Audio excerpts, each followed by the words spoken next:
Fuck. Wait. We gotta jump right in. Do you see recording or like I a see, I red see. dot? I do, I do. Holy Boom! shit, I look crazy. Out of the night that covers me black as the pit from pole to pole, I thank whatever gods may be for my unconquerable soul. What y'all thought? Upsilons was restricted to the men only? The first. David. The first. And it's just my overwhelming honor, my overwhelming pleasure to introduce the first lady on the Upstanding Upsilons platform. Because if you didn't know, Upstanding Upsilons is not just Lambda Sigma Upsilon. We also have the wonderful, talented, beautiful, exquisite ladies of Mu Sigma Upsilon, our sisters. And it is my bust a call, LS. Nah, I can't even talk, bro. I'm still Oh sick. shit! All right, never mind. She shot. That's cool, ladies and gentlemen. It is my grand pleasure, my grand honor to introduce my line sister. Matter of fact, I'm gonna let her introduce herself.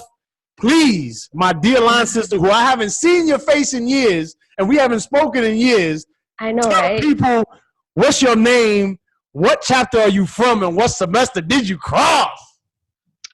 What up? My name is Linh. I am a sister from Palenque chapter at Bloomsburg University. Okay. I became a sister in fall 2011, and I am David's line sister. Wow. Yo. I mean, I'm David's favorite line sister. Let's. To be quite honest, I'm gonna keep it 1,000 with you. I don't think you're you're definitely not my only line sister, but you're the only line sister that I've actually like spoken to. I know, like, that's why I'm your favorite, because you don't know nobody else. I know. I don't know nobody else, right? Shout out to my other line sisters. I just don't know y'all. Listen, I knew when I started this, I said, we're gonna get the Muse on here too. We're gonna get the sisters on here too. We're gonna get ladies on here. And I didn't want to open up that can. I didn't want to go down that path or open up that door until you was the first sister on my platform. So I thought of you first, and I thank you humbly for joining me today. My good Anything sister. For you. It's amazing, man. It's amazing. So we over here. Listen, man, you know, this is Upstanding Upsilons. How you been? Like, what's good? It's been, how many years has it been? I mean, there's a lot that's happened, but lately it's been really good. I'm back home in Vietnam now with my mom. Yes. With mom. So, I mean, I've lived by myself for a long time, so it has its struggles living at home. But for the most part, it's been great. A lot of clear headspace, a lot of growth. You know, a lot of fun. I think it somewhat shows, and I can kind of feel, and I have time to reflect, because I lived in the U.S. altogether 9 years, almost a decade, and it went by faster than you think. And I didn't really have time to kind of think about what happened. So, I've been back since 2017, almost 3 years. March will be 3 years. So, it's been great. I can hear the growth just based on what I remember of you, like the last time we chilled and the last time, you know, I can hear just in the way that you're communicating with me, the growth that you speak on. I can hear it and I can feel it just in your energy, your countenance, and it's so beautiful to see. I'm so happy for you. I don't even know what you've been up to. I'm just so happy for you. I'm so proud of you. You know what I'm saying? We were neos back then. That's why. Yeah, man. Little baby Neos. I mean, like that time was actually a lot of fun, but I don't know if I want to relive that. I would 100% relive that. I would 100% relive. You absolutely would. You already know. I'm pretty sure we've had this conversation. You already know 100%. You absolutely would. Yeah. Listen, you know, I live for all of that. I'm actually very hyped to have you know, the feminine energy on the platform. This is opening up a whole new chapter in this series, and you're episode 15. You're episode number 15, so that's a milestone in and of itself. And I'm definitely looking forward to, you know, because a common pattern that I've been seeing with the bros that I've had on the platform is like, yeah, you know, these are my bros, and yeah, and we party and we hang out, but I don't really know, like, the intimate details of their life like that. Like, I don't really know their stories. You know what I mean? And that's why I created the platform for these people to tell their stories. So I'm definitely looking forward to hearing yours. You know what I mean? And getting to know you on another level in this conversation. I got nothing but warm love for you in my heart and my soul. I'm so happy you're here with me tonight. And, well, for you, it's the morning. For you, it's the crack of morning over there. Yeah, it's morning. Yo, y'all don't know. We've been trying to work out this scheduling thing. It's been like 2 weeks, 3 weeks in the making and shit that we've been trying to do this. Timing, man, timing. But we got it. We're here now. So listen, so let's start. I wanna talk about. I wanna follow the kind of pattern that I've been doing. I want you to tell the people about what life was like for you as a little girl. Talk to us a little bit about your childhood, kind of pre-college, LSU, MSU days. Give us an idea of who you are as an individual and kind of the childhood foundation that grew you into the woman that you are today. So I grew up in a family of four. My father was a college professor. He taught IT, well, not IT really, but informational technology. And my mom works for a logistic company. My sister is like 8 years younger than me. But I mean, I honestly can't say anything besides the fact that I grew up in a very happy home. My parents were very strict because I was the first child. Everybody knows the first child is like experimental child. So yeah, I definitely was. Yeah, like the trial run and shit. Yeah, and then you see your siblings like get away with the same shit you didn't get away with.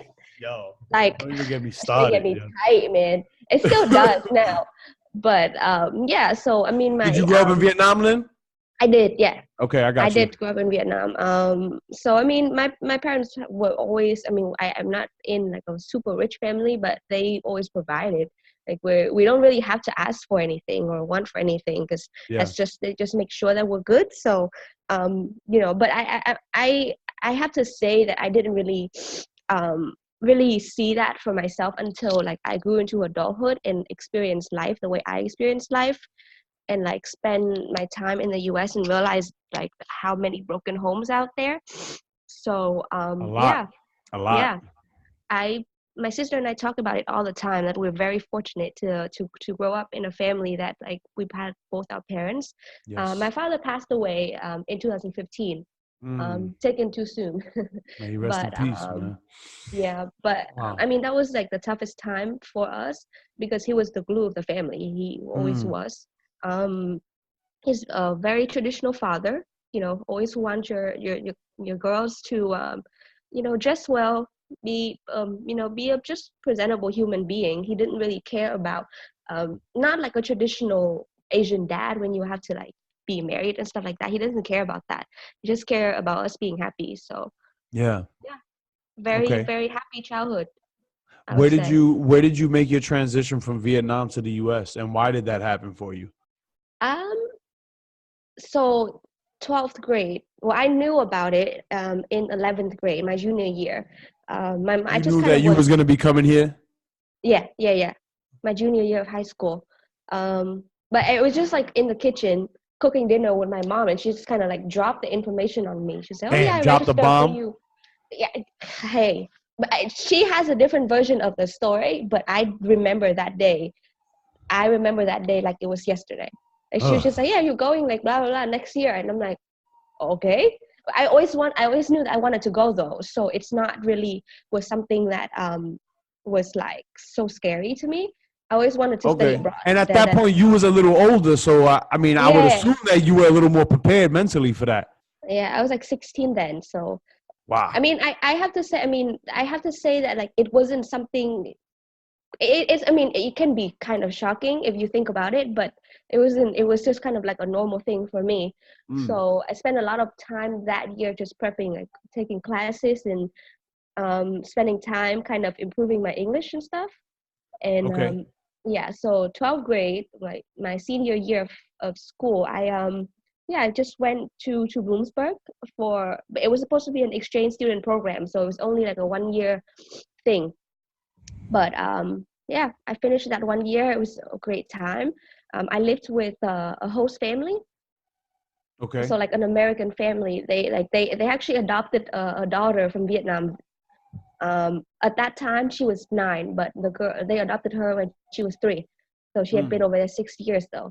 And so they wanted her to know like Vietnamese culture though. So they had picked, well, they had 2 options, me and another girl, but they picked me because I'm from North Vietnam, and their daughter was also born in North Vietnam. So I went there, but honestly, the little girl didn't really care too much about, you know, where she was from, because she didn't know. She was a baby when she was taken, when she Right. was adopted. So Right. it was understandable. Mm. Yeah. Mm. So and then finished high school. I applied for school. So Bloomsburg gave me a scholarship. So yeah, I went to Bloom. And just like that. It was just like that. Wow. Yeah. When you got here for the first time, like, because you had previously spent your entire childhood up until that point in Vietnam, right? Yeah. One worldview, that culture, that way of living, that way of being. When you get here, Mhm. what was the? I mean, did you experience culture shock in that sense? Were you pretty much smooth because you have been polishing up on your English? What was that Mm. transition like coming from there to here? I wouldn't say it was the culture shock. It was just like I didn't see people. Well, at first when I went on the plane, I felt super empty. I was like, shit. Like, so now what? Yeah. You know, first time ever, like going away from my family for a very long time. But then I got there, and I didn't see a neighbor for the first month. I didn't hear a dog bark, nothing for the first month, because they live in Mm. like you know, Bloomsburg is already super remote, so it's like a small town. Your host family was in Bloomsburg? Yeah, yeah. Oh, okay. I got That's you. how I end up in Bloomsburg. Got it. Otherwise, I would never knew where that Yeah, was. I got you. So they lived in like a neighbor, like a development, like right outside of Bloomsburg. So not only that, I wasn't in town, I was in like every house that was on top of a hill. So the first month, I literally did not see a neighbor. Like I didn't hear Mm. a dog bark, nothing. Mm-hmm. That Mm-hmm. shit was crazy. Dang. I mean, like I lived in a city my whole life, Yeah. so then I went to that, and I'm like, oh, this is something. Yeah. I mean, it was peaceful. It was definitely different, but I don't think I experienced any cultural shock. I think I just kind of like threw myself at it as soon Right. as I. Right. That takes Oh, balls. That takes balls. yeah, A man. lot of people won't do that. A lot of people Yeah, won't do that. I just think. I mean, I was there, so what was I gonna do? What are you You gonna know, do, so right? Adapt or hide in the room and just shit like do that? it. Yeah. Exactly. I love that. So I love it. So you get over here and it's like, you throwing yourself in this. You ever find yourself homesick? often, very often. Damn. How did you Um, cope with that? um, I mean, I talk to my family pretty often, but I mean, it's normally around the holiday season was when I felt homesick the most. Because I mean, everyone was with their family, and I mean, of course, like as soon as I joined the Upsilon family, you know, sisters would invite me over to their house all the time, you know, to for Thanksgiving or Christmas, Yeah. you know. But I didn't really like to go because you go to someone else's family, so it kind of reminds you that you're not with yours. So I mean, Mm, I went a few times, but it still was just like it's not really something I enjoy very much. mm. Not to be ungrateful, but I just didn't want to be reminded Of that my course. family is far. So I Yeah. mean, I don't know if I had a way of coping with it. It's just like, okay, but you miss your family, but this is the situation, so it is No what it doubt. is. Yeah. When you got back, so when you went to Bloomberg to be with your host family, Yeah. did you go back to Vietnam and then back to Bloomberg for college after Yeah. that? Yeah. I Oh, finished high okay. school. Yeah, I had to anyways because it was 2 different types of visa. So I had to go back after the first year regardless, and then like reapply for a different type of visa. It was like for like long-term study. Yeah. The first one was it literally was only 10 months, valid for 10 months. So yeah, I went back and spent the summer at home, and Hmm. then I left again to go to college. And when you were in Bloomsburg, you was there all 4 years. You had never gone back to Vietnam? I don't remember you saying that you went back, unless it was like for I like a did. visit or something like that. Okay. I went back home for couple of times. I think after the first year I did, after the second year I did, and then 2011 I didn't. I think, and then after I pledged, I did. Okay. After we pledged, and then I went home for the winter break for a couple weeks, and then went back. You. If I remember correctly, so I did go home quite a few years, and then my last 3 years I didn't go home at all. Wow. Yeah. Damn. So you was here consistently. So then let's talk about that, right? So what was college life like for you, Lynn? Like, you get here, you already had a taste because of being here with your host family, but now you're in it. Now you're in Bloomsburg. Now you're dorm life. Like, what was that transition like for you? What was going through your mind? Like, you know what I'm most curious about? Like, if we're taking it back a little bit, like Vietnamese, like cultural, moral values. Like, what is your moral foundation? What's your spiritual base? Being from Vietnam, being from a totally different part of the world than what I'm used to, than what I know. You know what I'm saying? Like, I could speak on the New Yorican, moral base and shit like that. You know what I'm saying? But like, Vietnamese, like, what's your moral compass? What does your parents instill in you? Before we even get to college, like, that's I want to know your foundation. Like, yeah, well, it's not. It's what some of it is very typical. Excuse me, Asian parents. Get good grades, be respectful to the elders, anyone who's older. Basically, could be family, could not be family. I mean, so if we talk about religion, Buddhism is what's big here. But I wouldn't say I'm a religious person.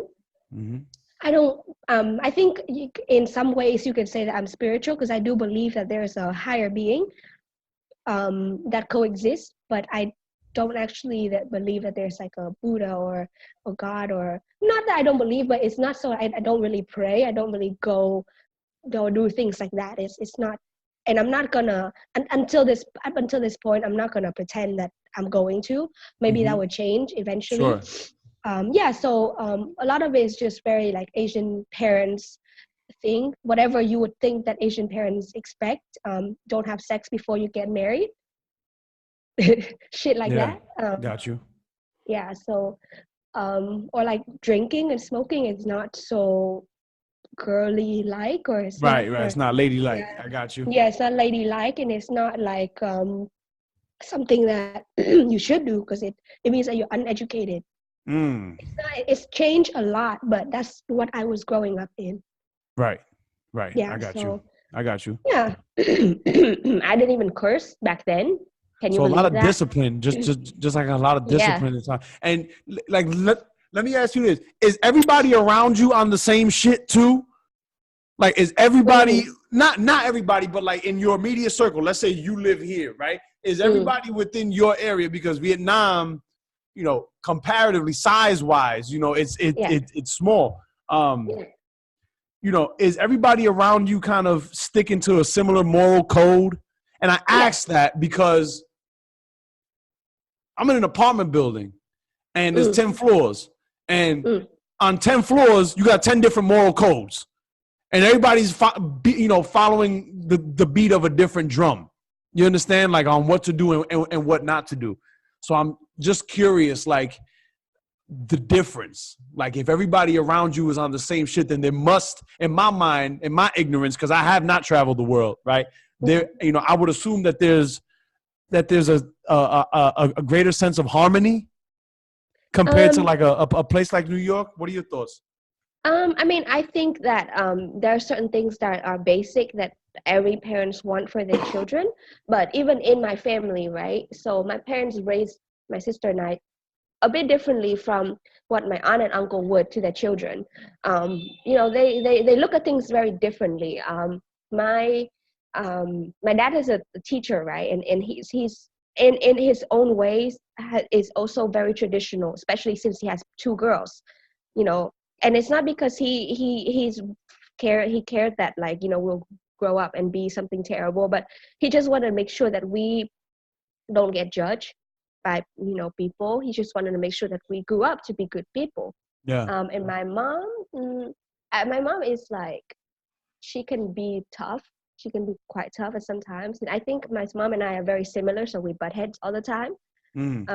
Yeah, so I mean, but we in Vietnam here, we don't actually grow up telling, you know, each other that we love each other. Like, my parents had a very happy marriage, and it showed. My sister and I talk about it all the time, and we could see it very much, but we never saw them like tell each other that, you know, I love you, or they never really told us that. It's just not our thing, and we don't really hug. It's really like not our thing. And I got that's you. something. Yeah, that's something that translates in every family. Very rarely you will see a family that, like, kids will openly tell the parents that they love them. You can still tell, of course, you know, but that's like how it's done here. Yeah, So, yeah, no doubt, yeah. no doubt. So even for me, like, when I first came to the US and, like, you know, people hug me, like, I was very uncomfortable. Especially, I could imagine. yeah, especially when, like, a guy like hugs you. I'm like, yeah.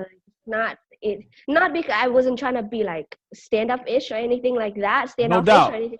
It's just But, not like, what you come from. yeah, bro, like, we're not here with it. Like, why are you hugging me? So even like, you know, even like with girls too, like, I just didn't like the hugging thing. Interesting.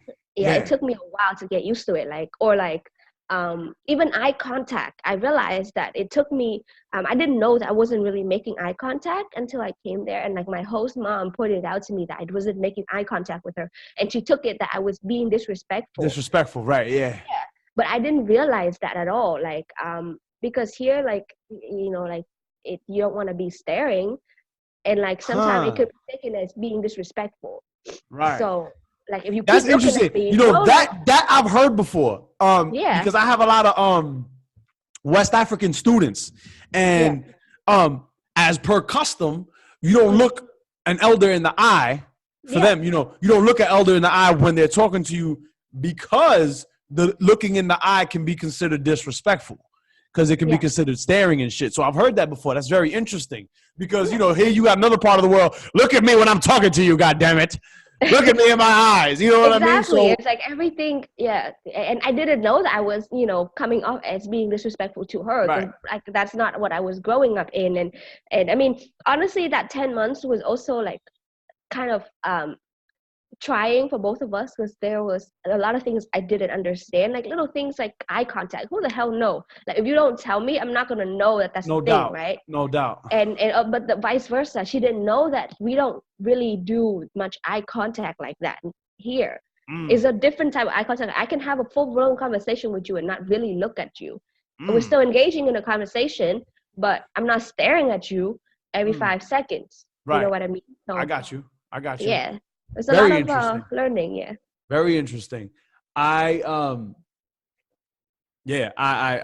seen that before, and it's interesting that you bring that up.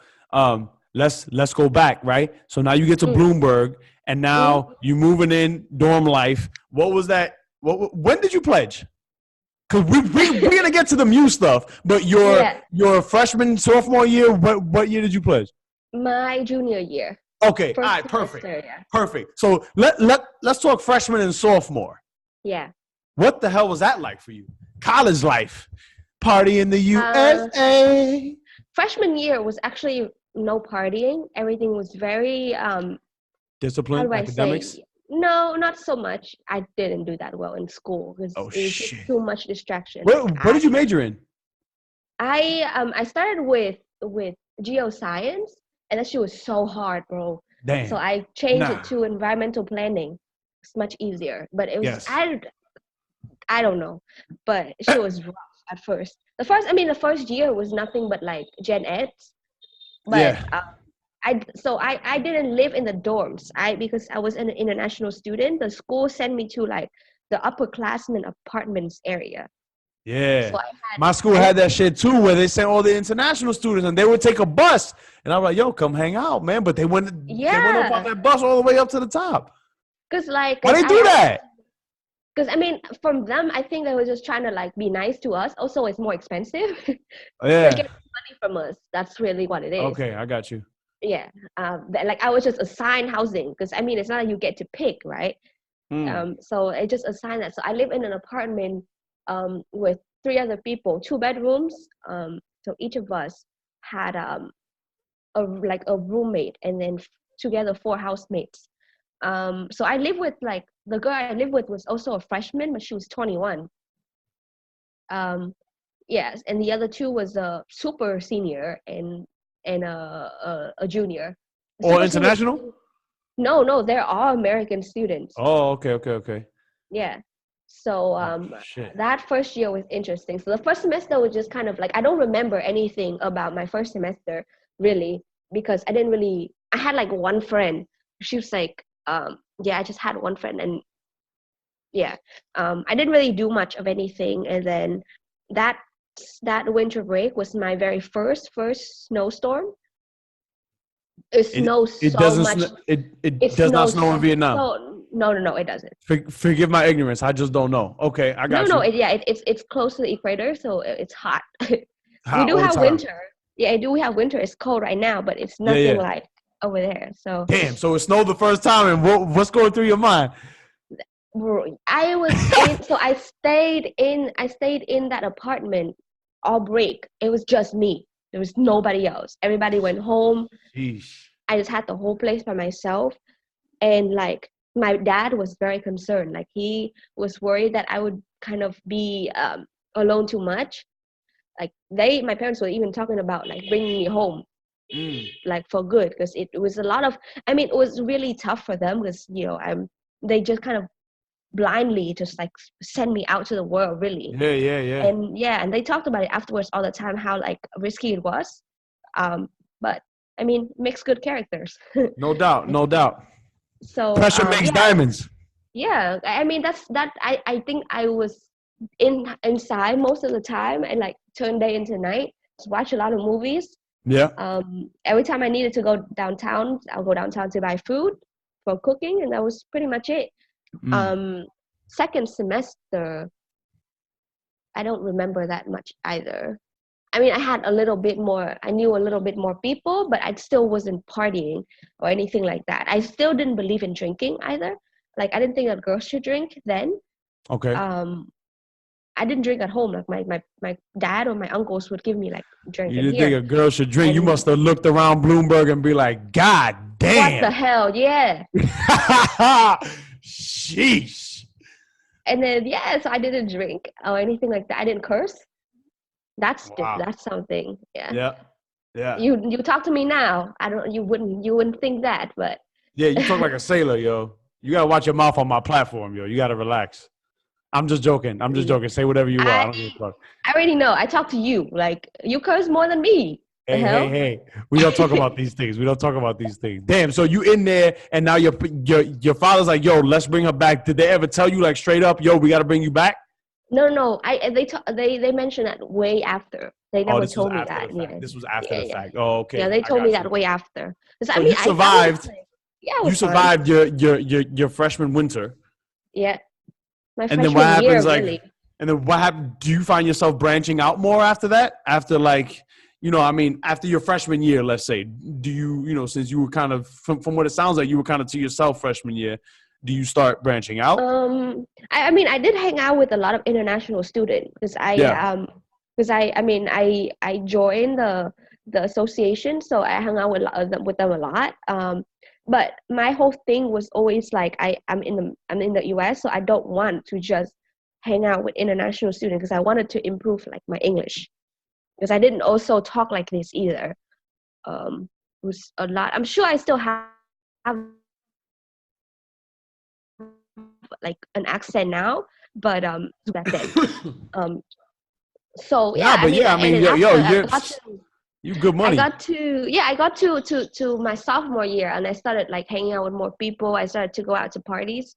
I don't remember my very first drink, but I wasn't dumb, so I never like put a drink down I remember why, because I had made friend with this one chick. I remember what happened. I remember made friends with this one chick, and she was trying to join a sorority. So she lived in the dorm, and did I move? Yeah, I moved down to the dorms as well because I just couldn't do that apartment life anymore. Like people do it the other way, but Yeah. I did it backwards. But I moved to the dorm, so then I met that girl, and she introduced me to her roommate. And yeah, so like I went to that girl's like party because she was like partying with the sister in that organization. Like she was trying to be a get a bid from there. So I went there, and I remember there the very first party was like a hot ass basement. Had And that beer like smell, right? Had that stale beer yeah, smell. that was Yeah, I'll never gross. forget. If you've been to school, you pledge, you know that beer smells so Oh nasty, bro. my god. And So like that's nasty. like you had to pay, I think it was like $1 or some shit like that to go, and you go inside, and like you can't hear music. There's some type of music, some chick in the corner grinding her ass up, like, and I'm like, you can't hear nothing, like what the hell. There's so many people, the speakers were busted, I and it know, I know, I wasn't know. loud enough, and people in the corner playing beer pong, but it's Yeah. dark as shit. With And like nasty ass ping pong balls that got little hairs on them yeah, and nasty, my bro. god. And then there's like mad glass on the floor, and like Yeah. they still picking the shit up and like still drinking from the cup. It was disgusting. Ah, uh, And then like so we got to the table to get a drink, and they gave us like a jello shot, and it was a beer, and like the beer was hot too. I like not very good for your first drink. I was not doing it. So oh I put that man. shit right down. The jello shot was disgusting as well. So we didn't stay very long. That she did because like she still had to. But I left with her roommate, and I ended up like becoming really close to her roommate because yeah, she I'm not gonna say what, or the other girl, I'm not gonna Yeah. say what organization she joined, Yeah. but like torture her, like the poor girl. And like, and then like she would come, she finally was like pledging, but like you could tell that was not, It I was just bad. looked, It was a bad situation. it was bad. She was trying to get us to join, and I mean I looked it up. I did go like to the Greek fair and like look into like other mainstream organization, and I'm like, this shit ain't for me. Yeah, so I mean at that point, like coming into it, did you have any did you know what a sorority was? Did you have any No, previous I knowledge? mean Okay, I got I you. knew a little bit what it was, but of course from like TV, and I didn't want to Me be too. ignorant. TV and movies, yeah. That's it. Yeah, Yeah, I yeah, didn't want to yeah. be ignorant, so I still went to. I went to like a party like that, one or two of them. Like there was, I don't know if you remember Bloomsburg, but there's a strip of all these sorority and frat houses.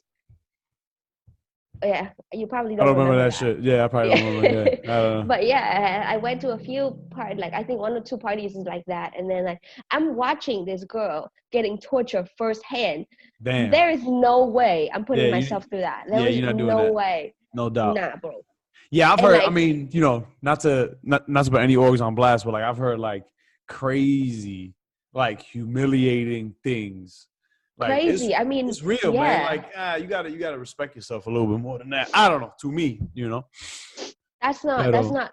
I was not okay with that. And then the second semester of sophomore year, I lived with, I live in a quad, so it was four people, and then the one girl dropped out, so end up three of us. And then like another girl down the hall, she was, I think it was also like a freshman or something like that, and like she came back drunk all the time. Like that's not, twisted. yeah, it's like drunk, and she couldn't even walk straight. And like the one day she came back like crying because they had put a whole bottle of hairspray on her hair, and like she's like a Jersey girl through and through, so like she has like big poofy hair that's like Yeah. all clip-ons too. So that shit was a nightmare to get out. So we was Damn. trying to make sure that she was not getting in trouble with the RA, Yeah, yeah, yeah. but also like make sure that she was not dying, bro. Yeah, Sheesh. so living in the Sheesh. dorm was like a story in itself. Like it was Yeah, a lot of fun, dorm life is messy, man. Dorm life is crazy. messy. Yeah, it's You crazy. see, I've seen some things in the dorm, man. Yeah, As I'm sure many people have, you know. yeah, or like the one girl I think I was still hanging out with those two girls, and like so I was sleeping over at their dorm because had still had my apartment then.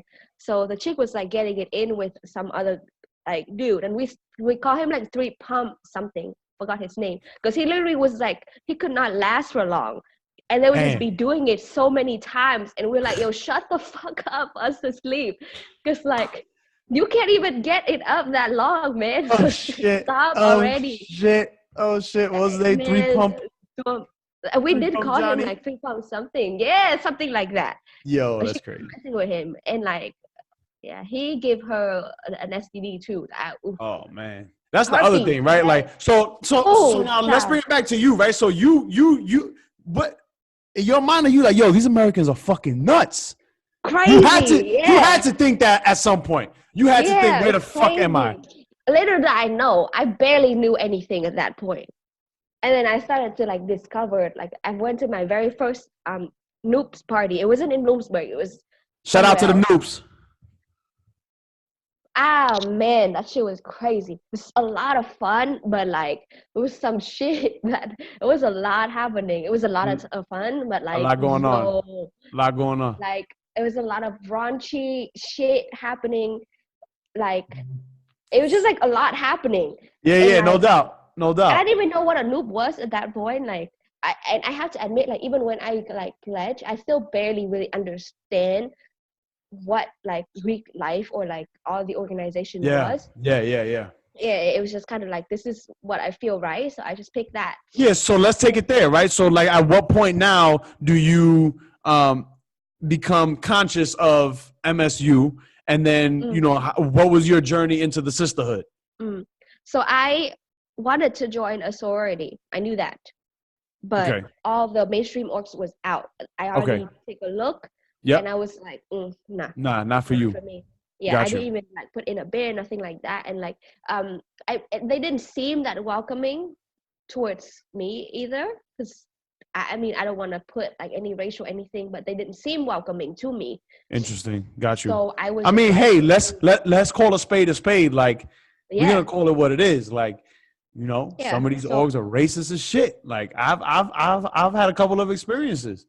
You know what I mean? As I'm sure we all have, but you continue, Yeah. So I had Google, because I mean every school has a website like that's show Greek life, right? Yeah. So there was a few one, and this is a fun fact. I don't think you know. Actually, was an interest for Cuzzy first. Didn't know that. Yep.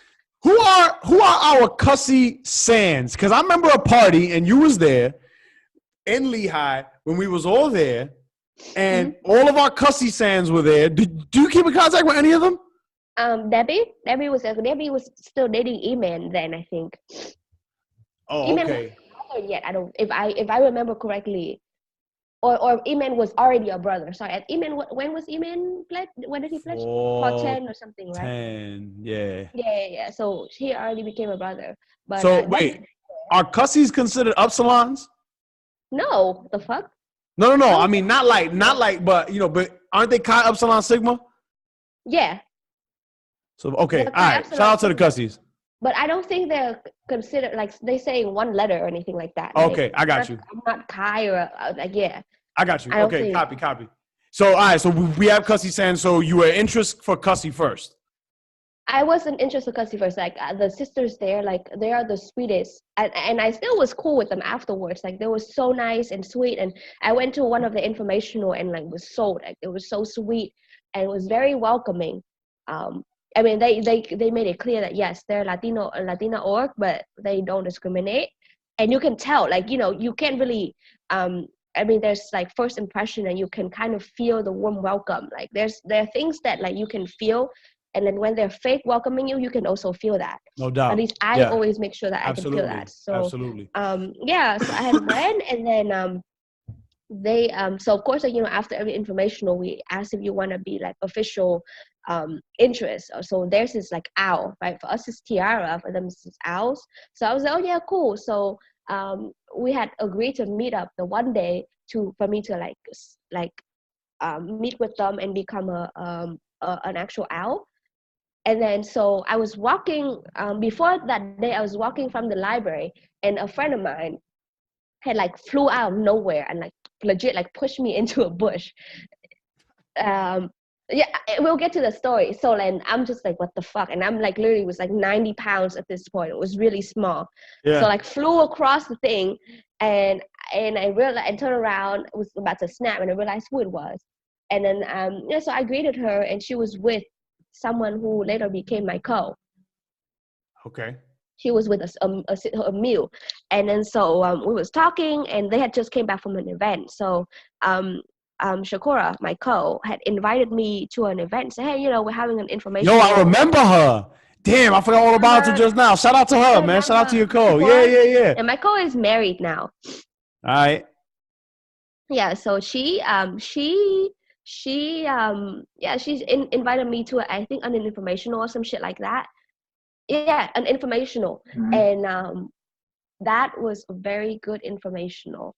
And they demonstrated like a step for us, and Gloria was there. Gloria is an older sister, but she was very involved in my process. Someone I was very scared of, but she's a nicest person. Yeah, so she was there and like show us videos of like steppings and stuff like that, and like I think I was sold then, and I signed to be a tiara that day. Nice. And then yeah, so the sister of Cuz had texted me the day that we were supposed to meet, and like just to reconfirm our time, and I told her like, oh, sorry, I decided to become a mule now. Not a mule, I decided to become a tiara, an interest for MSU, and they were like, blah blah blah, like what the hell? But there was no like hate or anything like No that. beef. Right. No Keep beef. it moving. Of course, right. like it was like that obviously for on a campus like Bloomsburg, every interest counts, but Right. there was never any beef with them. Okay, Even that's like good. even after I finished, they all came out to congratulate me. They still made a joke like, oh, you should have been us, but it was never any beef, or they All never love. showed us never showed any less love up. than before. So yeah, I even lived with a cousin I think my junior year or something. All right. Oh no, the semester, junior year, the semester that we pledged for 11, we lived in the same house, but then I basically was never there, obviously, and then I moved out of campus afterwards. Okay, I got you. Okay, cool. Yeah. So now, let's say you become the tiara, you go through the process, you cross, which I remember. We ain't gonna talk about that on camera, but I got the memory burned into my mind, right? You make it, I make it, it's all good. What does life look like immediately after that for you? Like, so now you're in the sisterhood. Like, what are some of the things that you partake in on campus? What are some of the things that Palenque is known for on Bloomberg's campus? If you could talk to like the legacy that you left behind. I mean, I became a sister and everybody graduated, so I was the only sister there. Yeah. I mean, I would say that I try to do what I could to make sure that MSU was rep on campus. Yeah. Sister came to. I mean, there was an uphill battle, struggle, because Lumsok was very far from every other chapter, and there was a lot of difficult time, but the good thing, the one thing that remained true was my relationship with sisters. Of course, like they might not be able to come all the time to show up or like do an informational with me, but it took me it took me a while to finally recruit more people, and like was able to like successfully put on the line. I think it was like spring 14 was when I've had a line after me, but Okay. yeah, it was tough. I would have to say, especially since I was going into my last few years of college. I worked 2 jobs, so yeah, I mean it cut into the time, and yeah, there are many more things I could have done, I'm sure, but for the most part I did what I could. Sister came out a lot more as chapters were established around, like there's a chapter in Bucknell, so Bucknell is like an hour away. Ionia came back, so there's a lot more. We had a lot more support. So now my chapter is growing and growing, and there's so many people there. Beautiful. I don't know them. Oh, okay. I got you. Yeah. I got you. But it's not because there's lack of attempt from them. It's just because I wanted to step back away from things that kind of attach me to the U.S. life. I wanted to reflect, so I kind of just like detach myself, and yeah, it's I think I had my time, had a lot of fun. Of course. The first semester was ridiculous. There was a lot of parties, a lot of Upsilon punch. Hey. I miss Uman parties very much. Oh Uman boy. parties, Let me tell Uman you. parties was Let me tell crazy. you. The truth is, I got a folder full of college pictures You do? from our parties, and you're in many of them. I got a lot of Oh my pictures of god! us from back in the day. Send them to me. I want to see. I got you. I I probably look got you. crazy. I My got you. Yeah, gosh. you do. You looking pretty crazy. But we all looking crazy though. Like those. But those are the memories, right? Those are the good times. That's what we remember. Yeah. Yo, that's beautiful. So now talk a little bit about your professional life, like post Bloomberg. So you Hmm. graduate. Were your parents able to make your graduation? So mom was saying that like my dad should come, but I told my parents to not come. Okay. Um, yeah, it because Why I was think that, Lynn? because I mean, yes, the graduation was a big accomplishment, but I didn't want them to go through such a trouble to like come and it's cold outside. You know, I Yeah, can't yeah, really yeah. take them many places yet, so I told them don't come. You know, I didn't want to just like make trouble for them, and like I told my mom that like if for them to come, I wanted everybody to come, not just one my dad. Yeah. Yeah, I mean, yeah. So I mean, my graduation just the day of my graduation, it snowed like hell. It was a big Damn. snowstorm. Almost thought that it was gonna be canceled.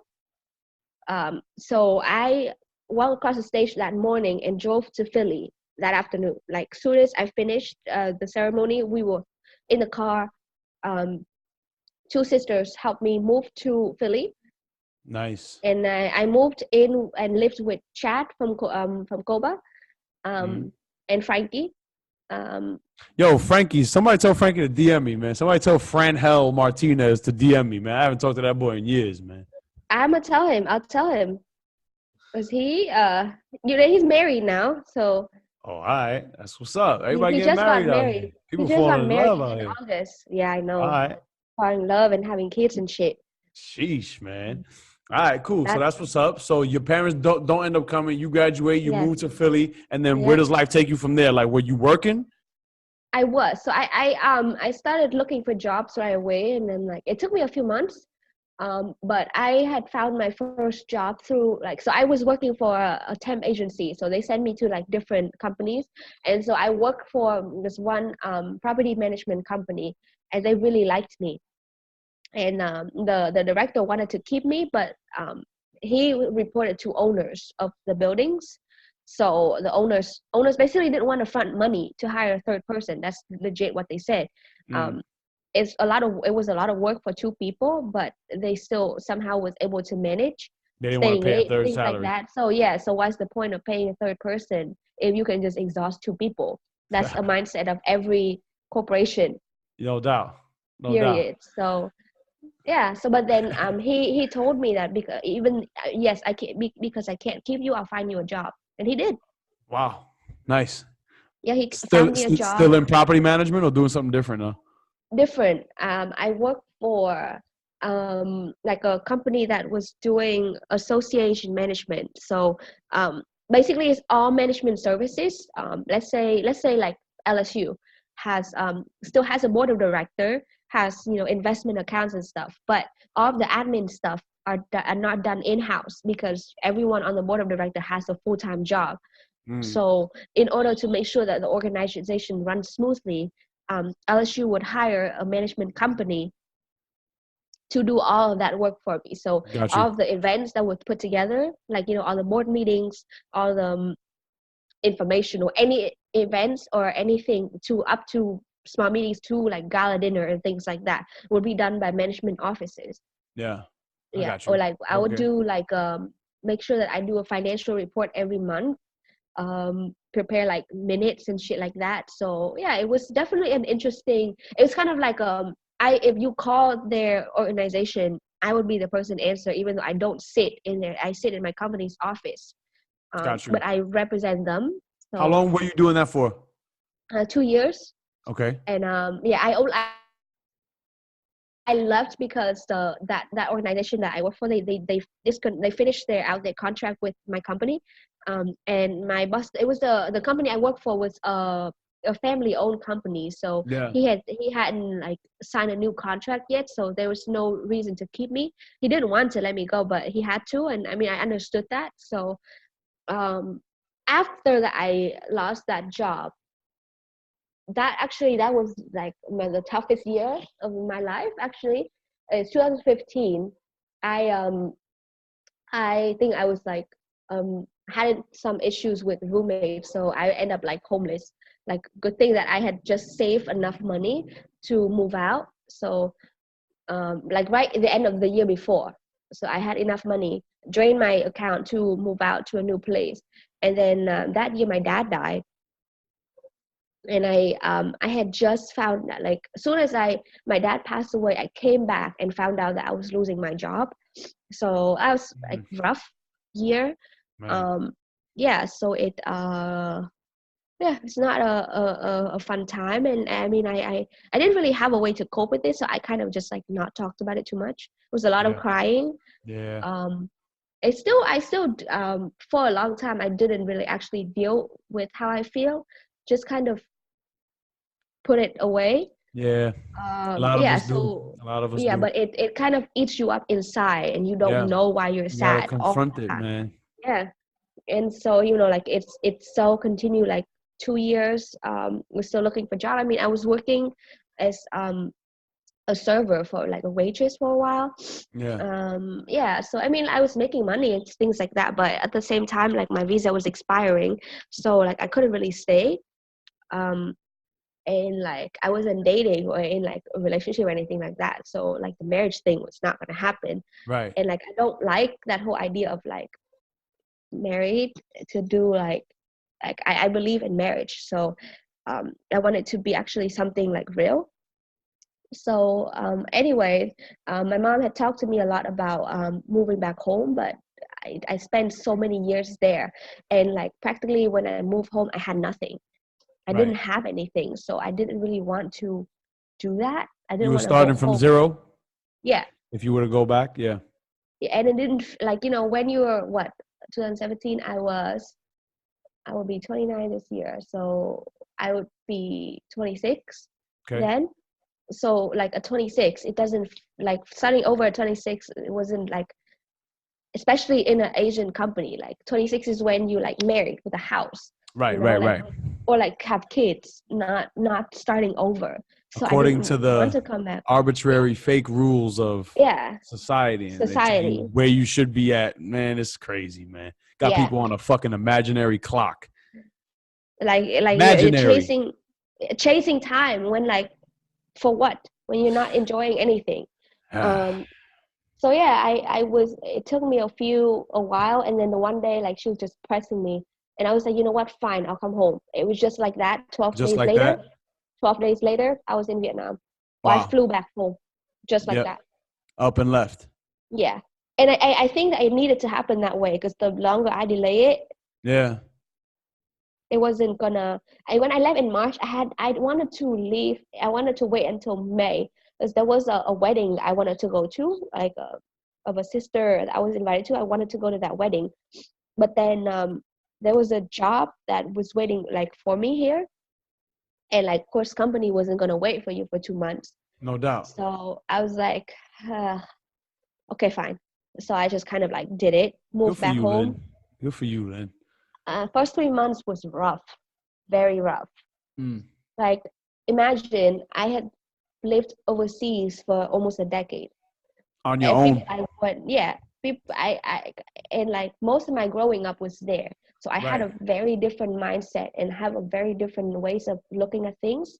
Now I come back here, like moved back in I was living with mom then. So I had to like, it can't be do everything on your own time. Being told what to do, or like just being back here when like no, you don't know anybody, even you don't know your own family. You Because know them, but you don't actually. they've been growing too. They've been Exactly. changing too. Yeah. Exactly, you don't know your family. And Wow. it's basically everything was starting all over.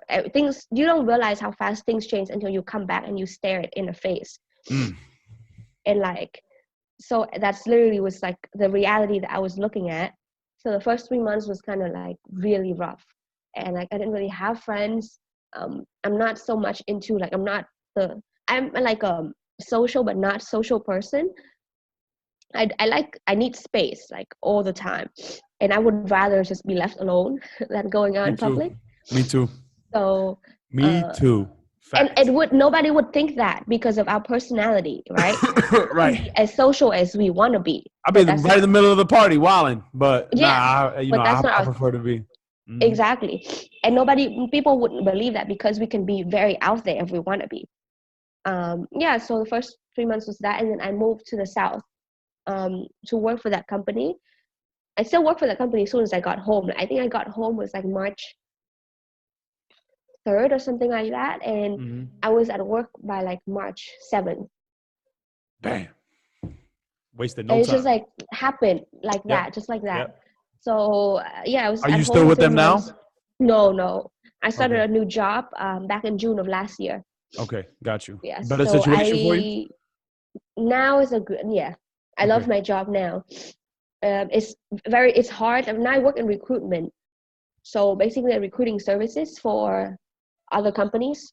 Got you. It's, Okay. it's definitely a difficult. It's not easy, but it's a lot of fun. A lot of like in learning. A lot of, um, I mean, a lot of challenges. Like every day you go to work is a different experience, Yeah. which is what I want. This my team leader is not really a micromanaging person. Um, Everyone's young.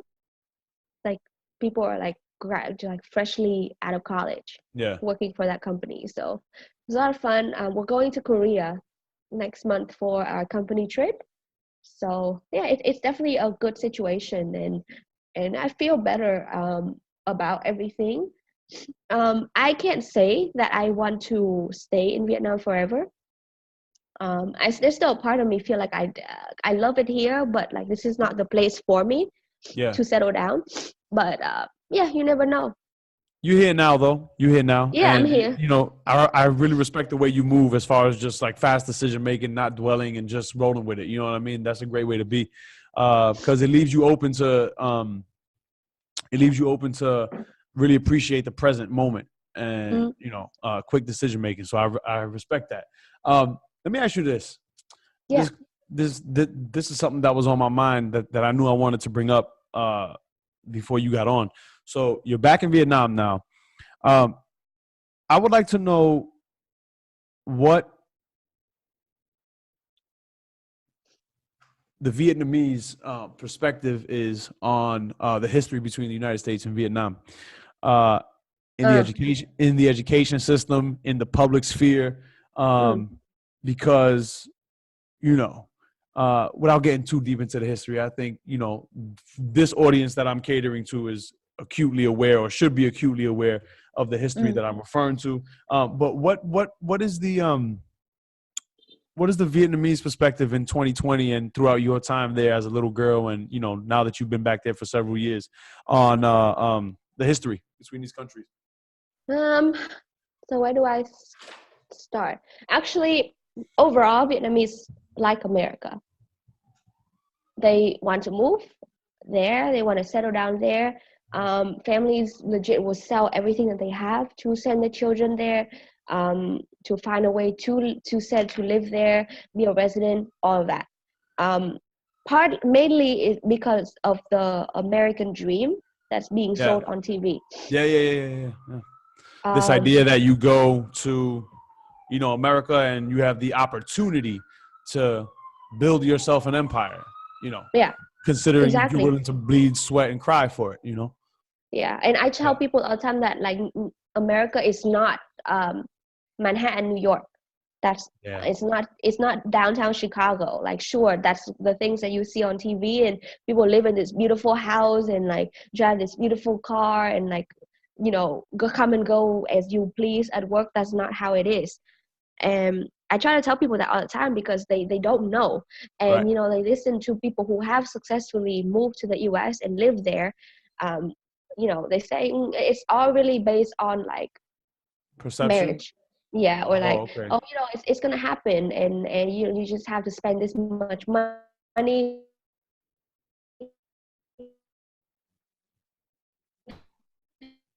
You're breaking up a little bit, Lynn. Of course, like that's what worked for you. But if it worked like that every single time, there would be so many more people there. We wouldn't be talking about, camps of or families being split apart. It's not that easy. But for the most part, like people like America, like they want to go there, live, and people think that like living overseas is much better. Because I mean, there are a lot of like corruption here. The government doesn't actually like, the government is so rich, but people are still poor. Yeah. Or like there are so many things that we can improve on. Like we like to say the Vietnamese way, because everything has to go the long way. Nothing is direct. Nothing is like step 1, step 2. It's always step 1, step X. Go back to step 2. Bureaucracy, right? Like that. Mm-hmm. Yeah. But it's just a misconception, because you have never lived overseas. You don't know the difference. Everywhere has crime, but for the most part, Vietnam is very peaceful. You have everything that you can ever ask for. People actually have money. If you're rich here, you're rich as hell. If I engage in a conversation with somebody who bring that up, because often I get when people find out, oh, you live in the US for 9 years, how come you didn't stay? Why did you come back? I get that question all the time. It's actually irritating. What's your response? My response is because I wanted to come back. And I told them that it's not that easy to stay. I'm sure I tried, but it didn't work. My work permit got denied, and like I couldn't live as an undocumented immigrant. I didn't want to live that life. Yeah. So they all say, well, I thought that you lived there for so long, you would get residency. So my answer will always be, if it's that easy, do you think that we would all end up staying? It would be so many more of us there. America is always like, yes, this is what's written on the fine print, but how it's executed is nothing like the fine print. Right. And that's my experience. And if I'm engaged in a conversation with someone and I say, I lived there long enough for me to understand that that's not how it works, and it's not that far-fetched from how it's done here. Right. Like, just don't believe in what you see on the media. Don't Everything believe the is hype, edited. man. Yeah. Don't. But or our family would know a couple who are doctors.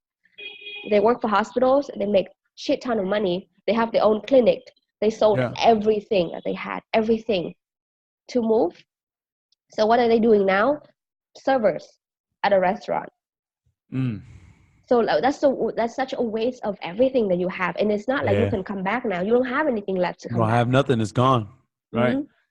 Yeah. So people who live there would probably be struggling. But, people at home are thinking, well, if you live over there, you have to have so much money.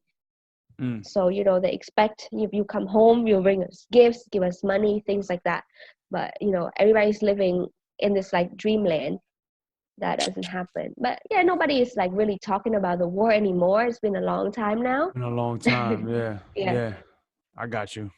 Yeah, it's interesting. That was on my mind because I had 2 uncles that went over there, and I was just like, I got to bring that up. But so present day, Lynn. That went here? That went to Vietnam? Yeah, they fought in Vietnam. Oh, okay. They fought in Vietnam many, many years ago. What are their takes on it now, on the whole situation? To be quite honest with you, one of my uncles just passed away. And the other one is in a hospital in New Jersey, and we don't hear from him. Okay. So I don't know. I have I have a close family friend who I consider kind of like a third uncle, and he lives in Pennsylvania, older man. He's also a Vietnam veteran, and he suffered. He saw terrible things. But beyond that, I really have nobody in my circle with that experience. You know what I mean? I'm not going to push him to talk about it because I can see that it's triggering and, obviously, but, that was just curious on my mind about that. So present day, you're in good health. You're feeling good. What are some goals that you have for yourself, Lynn? What do you want to do? Like, you have a vision for your life, or you kind of taking it day by day? Currently, I still feel like shit, but because I was so sick. But Yeah. yeah, I have a goal for myself, especially this year. Um, but I have a very specific goal, but right now I don't want to jinx it. Of course. There are a few things, a few steps I still have to make, but yeah, I do have a goal for this year. But as far as you ask me what my goal is for the next 3 years, I don't know.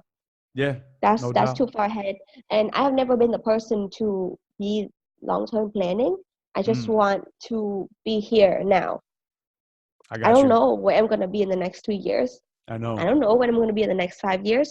And like, sure, long-term planning, I'm sure it's like, what you need to do in order I, th- to contribute to I your think about it success. often. I think about it often, like long-term planning versus, being here, being present now. I think Yeah, both. I think both at the same time. I don't think it has to be a versus. I think it's just because, like, I don't know. I think men tend to be black and white thinkers, regardless. So, but yeah. I'm training myself to be like, it doesn't necessarily have to be a versus. I can be, I can have a long-term plan, but also still live in the now and appreciate what's I now. don't think that has to be like a men thing though, because my mom is very much like a long-term planning. Everything has to have a plan. Mm, And that's why we argue so much, because like for someone who think long-term and for a daughter to be in the moment and just legit be here now, yeah, like it's definitely can be like triggering, I guess. But yeah. I, of course, like I have goals of what I want to achieve, but it's not like oh, in 3 years it's I'm gonna be like the president of No XYZ doubt. or things No like doubt. that. Yeah, Yeah, yeah, yeah. it's not I that. got you. I got you. Well, listen, you're gonna be fine at whatever you do. I love the way you move. I love you're just a wonderful person, man. Please, we're coming up on a little over an hour here. Mm, Give the viewership and the listenership, because now I'm opening this up to sisters who are doing outstanding work, and who are mm. really growing and developing themselves, and putting in work on their communities and their families. So give the brotherhood, give the sisterhood, and the viewership in general some words of wisdom. Any parting words that you would like to leave with the people, just in general, and Me like with yeah, and words. enlighten us, Lynn. I What are you don't gonna have leave shit us to with? say. I don't have shit to say. Okay, I Give think us give us a pearl. I'll share my word for this year for myself. Yes, yes. So I'm a person who tend to overthink and overanalyze anything and everything, which kind of drives myself crazy, right? And then it delays the action and the results. And because the results are Yo, delayed, you know what's then crazy? I hate to interrupt you. I hate it. But I just had a what? convo with one of my students today. I said, bro, you know what you suffer from? He said, what?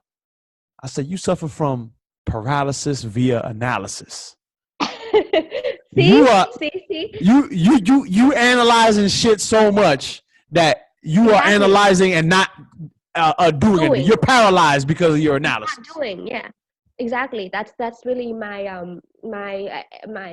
thought, because it kind of stemmed from like because I changed job in June of last year, and towards the end, 6 months into the 6 months into the company, I didn't perform as well as I wanted to, um and then financially that kind of put me somewhere I wasn't very happy about.